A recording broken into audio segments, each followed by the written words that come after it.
If you and I ever go to an amusement park together, I'll be the one holding your belongings while you ride the roller coaster. I'll tell you why in today's episode. This is Motherhood Unmasked, the podcast for real talk about the challenges moms face. I'm your host, Vanessa Harris, but Mama, you are the hero, so leave your mask at the door. We're all friends here. Hello and welcome to the first episode of Season 2. Hey, amusement parks. My family and I love them. Disney, Six Flags, we've gone to our fair share. You know, back when it was safe to go to such places. And while I'm up for the walking, the shows, and the rides, I usually pass on the roller coasters. I've tried them since I was a teen, but the story is always the same. The sudden lurch, hairpin twists, sudden drops, and blind loops leave me regretting my decision. I spend most of the ride longing for the stability of cement and screaming inside, "Let me off this ride." And sometimes motherhood is the same way.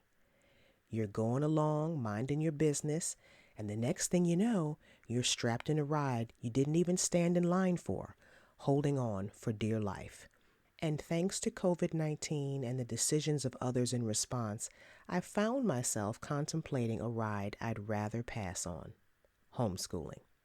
Now look, homeschooling is an amazing calling, whether for all of your child's primary education or for a season.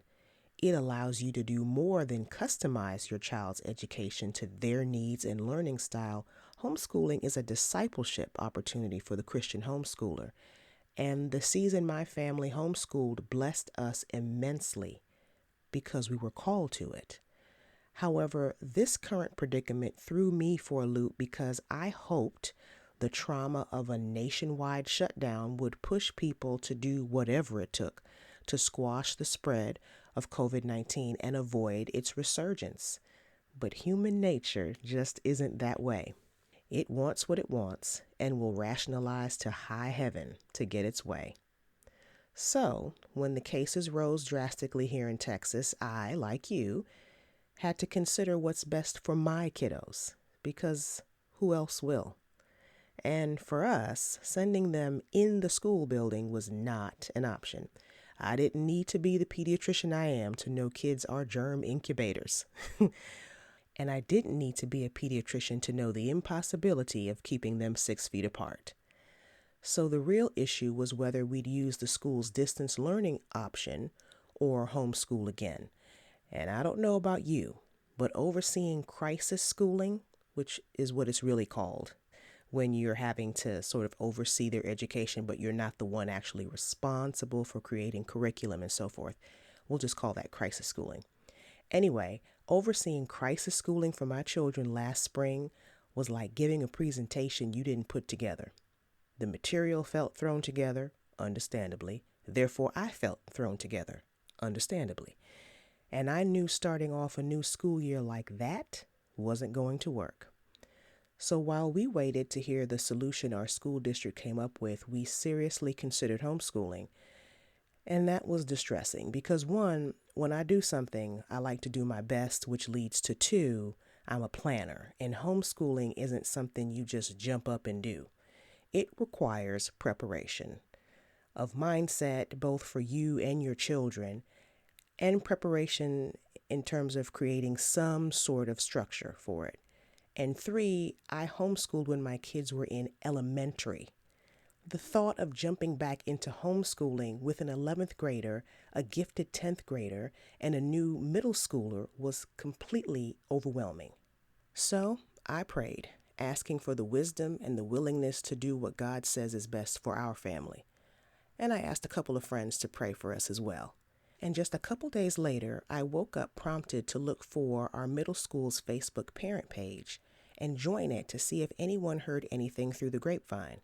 And wouldn't you know, someone posted the video of a school district meeting regarding funding for teaching software and tech access that quieted my concerns about the quality of the distance learning curriculum going forward. Is the curriculum adequate? I won't know until we start using it. But what I heard so far gave me peace. And for that peace, I thanked God, because you can be as conscientious a mom as possible, but life will have you on a perpetual roller coaster, jerking you in all kinds of directions, because you share this world with other people who don't have your child's best interests at heart. And as they grapple with life and make self-serving decisions, it's easy to feel like you and your family are completely at the mercy of people. But you don't have to live that way. I'm so grateful God sees and knows just how to address those things that concern me, things beyond my control. I don't know the specifics of how the school year will turn out, but I know who holds my children's future, and I'm moving forward in the peace only Jesus gives. So, whatever path you choose to school your children this year, my prayer is you have peace about it, because you set the tone and atmosphere in your home. And Lord knows this school year, your kids will need the reassurance of your peace, and so will you. I'm so glad you joined me today, but this podcast is not just about my thoughts. You have a perspective too, a story of your own about the challenges of motherhood. If you'd like to share a snippet of your story via a topic or question here on Motherhood Unmasked, tell me about it. Just leave me a brief message on my website at vinelifefaith.com/podcast.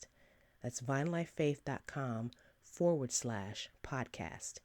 And your voice may be featured on a future episode because your story matters. So, until next time, remember, when it comes to you being the mother of your children, you are the woman for the job. Take care. For all things Motherhood Unmasked, including fun and helpful resources and a link to leave me a message, check out vinelifefaith.com/podcast. Motherhood Unmasked is sponsored by Vine Life Faith, where we're breaking negative cycles and building healthy community through connection with Christ. vinelifefaith.com.